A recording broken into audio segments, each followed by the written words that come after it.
Maybe he'll pick her out again. How long must he wait? One more time for a simple twist of fate.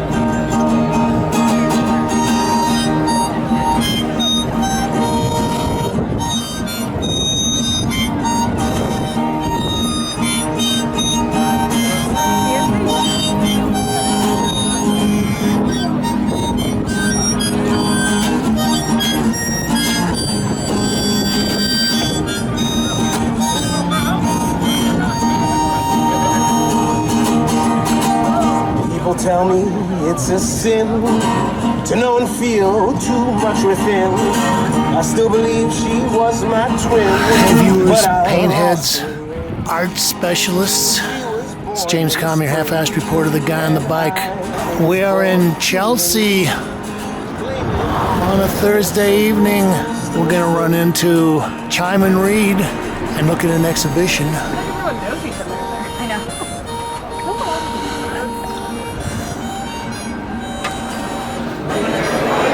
Dear Louise, a tribute to Louise Fishman.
Well, viewers, I'm back. As you have heard from the initial part of the video, there was a mob scene here. Always a very popular person and well loved, and so there was a huge outpouring of respect and appreciation. But people were yapping so much that I couldn't record, so I thought I'd come back and look at the work in an empty gallery. This is called Double Dutch, 1987, oil on linen, 25 by 17 inches.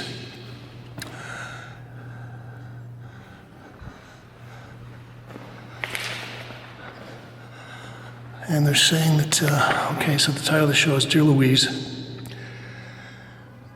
And these are paintings basically from 1979 to 2021. This is Night of the Watching, number 2, 1988, oil on linen. This is 19 by 32.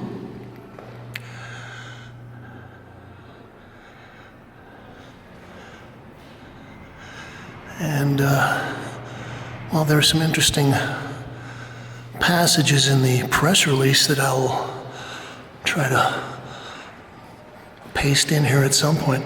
Okay, this is the earliest piece in the show. This is titled Mine and Yours, 1979, oil on linen, 42 by 36 inches. So, 1979, that was about the time I showed up here in New York.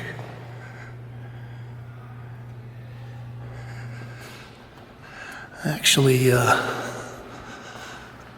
think this is pretty interesting because if you look at the contrasts here, the blacks and the whites and the kind of the inner rectangles that she's painted here, she's got a nice kind of mirrored image thing going on.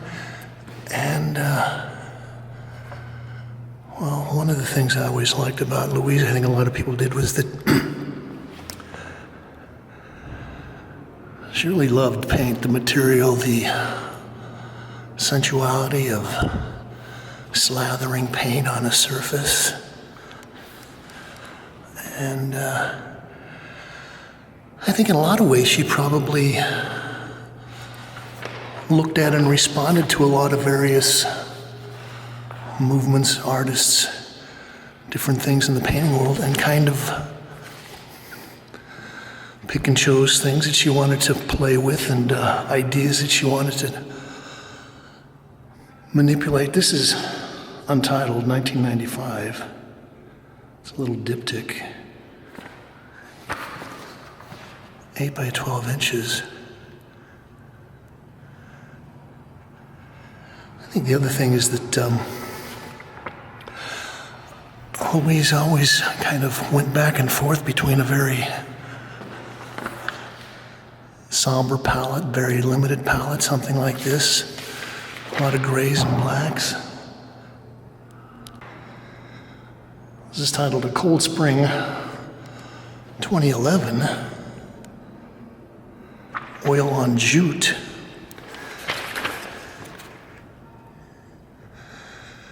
And they talk about her as a gestural abstractionist. And she did have this use of the brush stroke. The brush could be a palette knife, it could be a spoon, it could be a lot of things. Also, you can see where she's scratched through some of the paint here. There's a lot of stuff left hanging on the edge there. Or she could do the color thing like this one. It's titled Recess 2006. It's 8 by 10.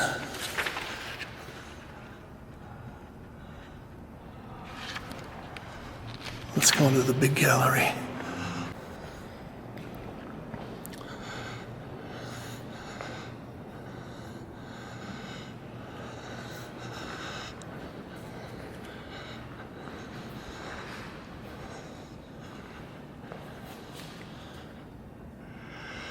It's titled My City 2002. This is 80 by 70.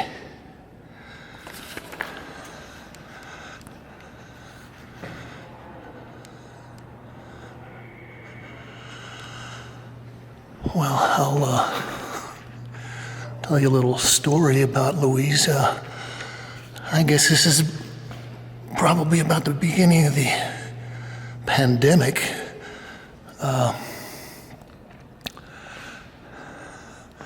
Judy Rifka called me up or emailed me and asked me if I'd like to be part of a Zoom meeting with some other painters and some other people sort of talking about the current state of painting. And Louise was one of the other people. Of course, I said yes. Anyway, when the Zoom meeting started, we were there kind of yakking about our particular practices and stuff. And we're looking at Louise, and she was sitting in a car. We're going, geez, Louise, what's going on? So she was there with her partner. I guess she lives or lived at some place in Western Connecticut during the summers. And she says, well, we don't have internet connection out here at our house, so we came into the local library, and we parked behind the library so we could get good internet connection.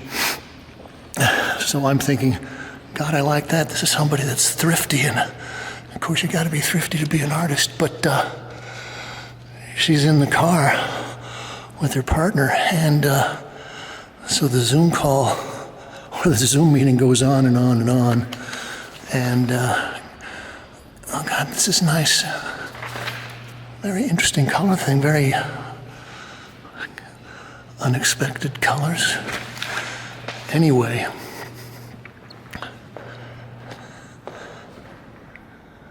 this is Up and Out, 1992, Oil and Linen. So the little Zoom conference is going on, and eventually I'm looking at her little thumbnail on the screen, and it's all dark. She was saying that the parking lot they were in got dark, and the only light in the car was the light in the jockey box. So anyway, no, she was very, very sweet, very funny. I was going to say, the other thing I remember is that at some point, I think Louise went to Germany, and I guess was doing some research, may have had some relatives or some people that she was involved with that had people who were killed in the Holocaust, and so I think that she actually went on to some of the concentration camps, and she collected dirt or ashes from around the camps and brought them back, and then mixed that in with her paint and did a whole series of pieces that were kind of memorials to the people who were killed in the Holocaust.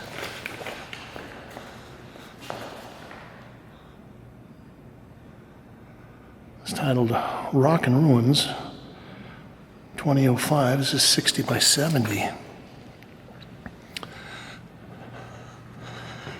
And I think this kind of gets to, again, what I was talking about, her using a very limited palette, the blacks and the grays and a little yellow. So in that way, I'm thinking she was kind of riffing on Abstract Expressionism, maybe Franz Klein, de Kooning, some of the action painters, but yeah, she never really became slavish. She was always kind of using her own vernacular.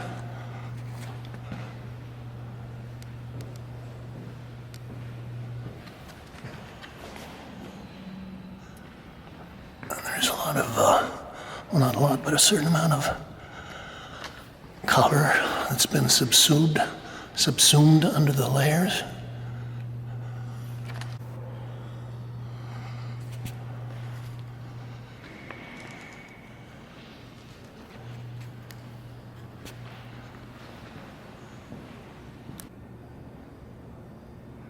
To a tree, 2004, 49 by 33.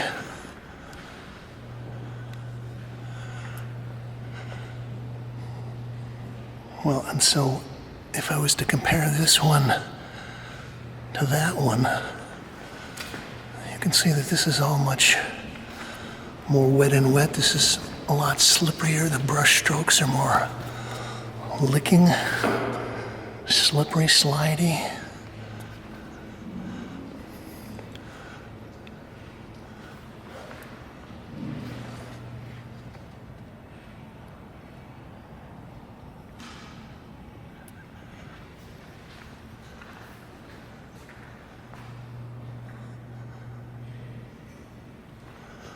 Kind of makes me think of some of the Gary Steffen paintings from the late 80s.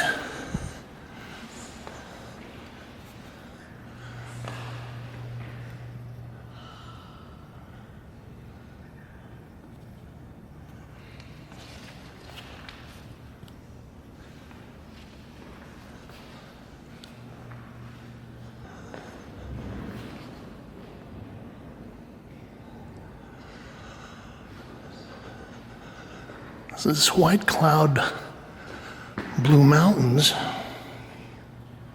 oil and moon, 70 by 110 inches. It's 1996.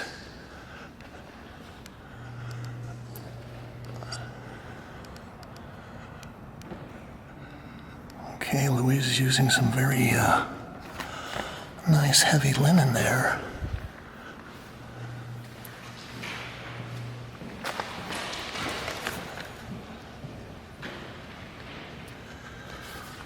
And yeah, you can see there's a lot of stuff going on under the surface. Could be 2 or 3 paintings down there if you were to dig down.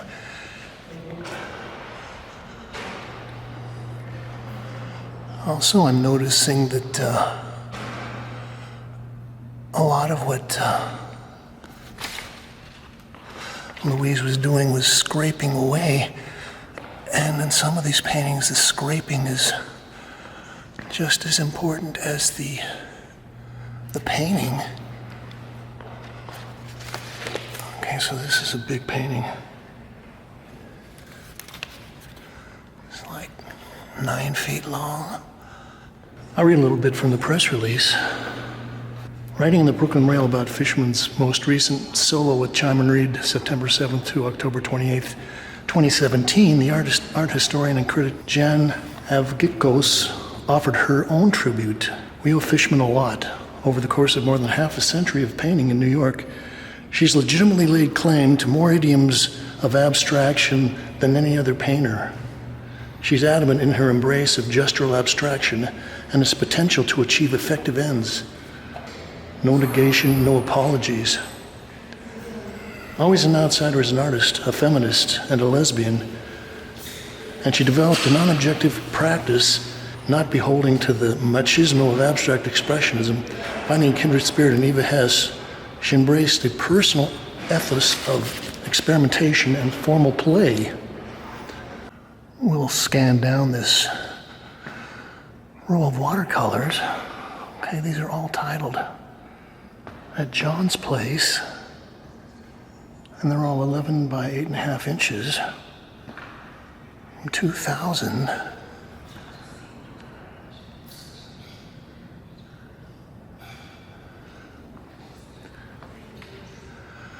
Well, I was going to say, even with her watercolors, Louise is pretty physical, and there's a lot of grinding. You can see she's worn a hole through the paper on some of these, and kind of scrubbing and poking. Oh, we got some fingerprints here.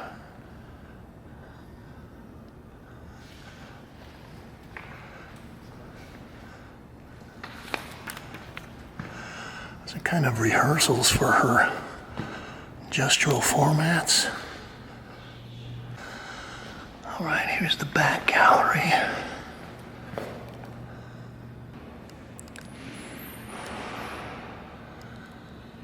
This is Sharps and Flats,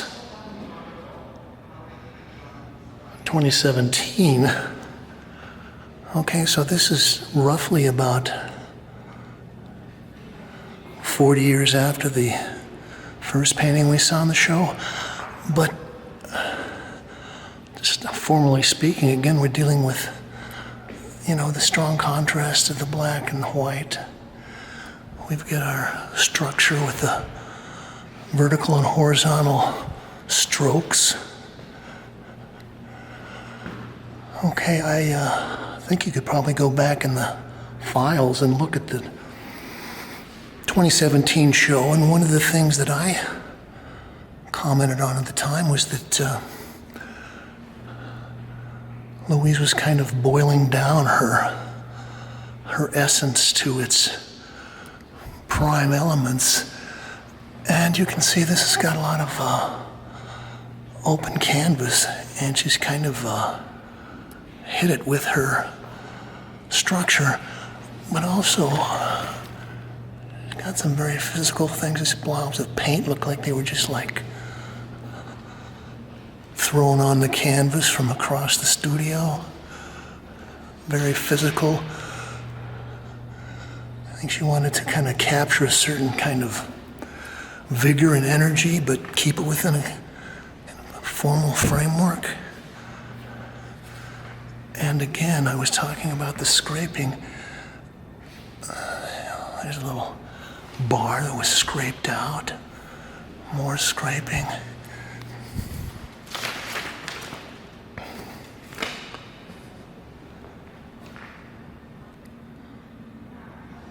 A Better Resurrection, 2013. This is 34 by 20.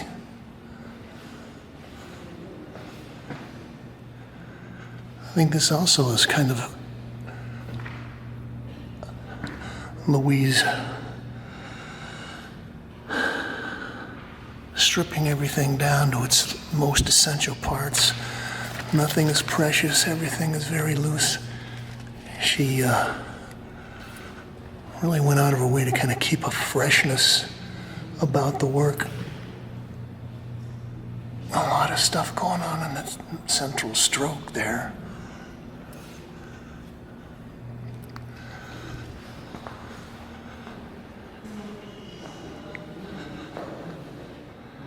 It's titled Credo, 2015 oil on linen, 72 by 88.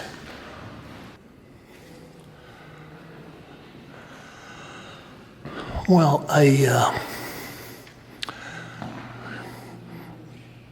came in a couple of years ago. I was looking at a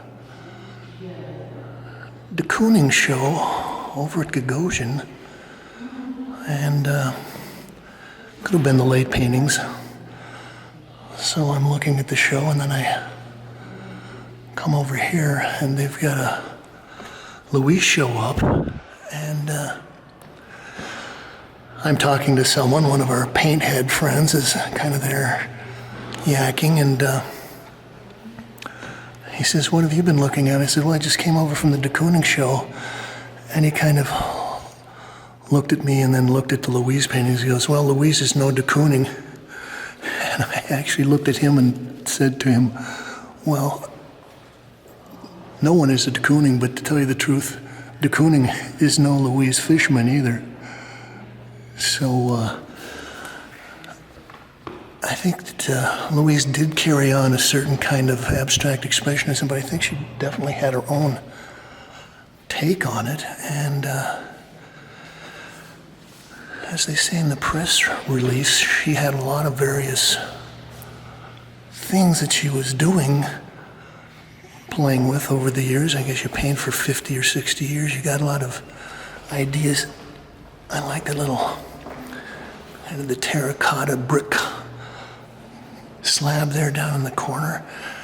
Everything else is keyed to a kind of a aqua blue, powder blue, even a dark ultra blue, except for that little rectangle down there. And we're gonna finish up looking at this piece.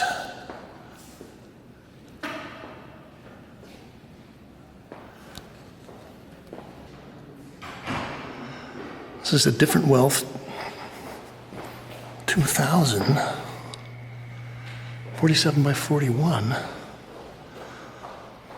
Oil on linen. I actually thought this was one of the more interesting pieces. I was talking about Louise and the way that she had a real touch for the physicality of the paint. And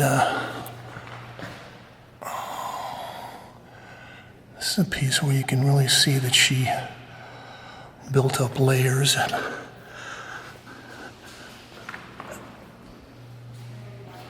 Initially, you might think this is approaching monochrome, but when you get up and look closely, you see that there's a lot of stuff going on underneath. And also, I was talking about her scraping. And so you can see that she would put down a layer of paint, scrape through some lines, maybe let it dry, paint over that. Again, scrape through. And then you would get these effects that would be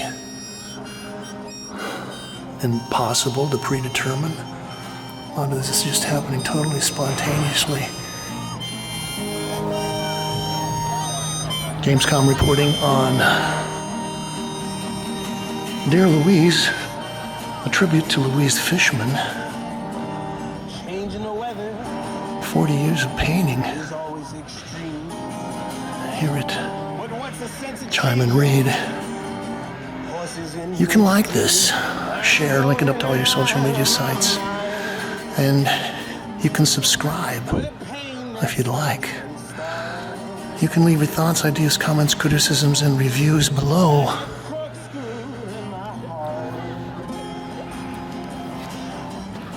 We just ask you to say, thank you, Kate, and Thank you, Louise.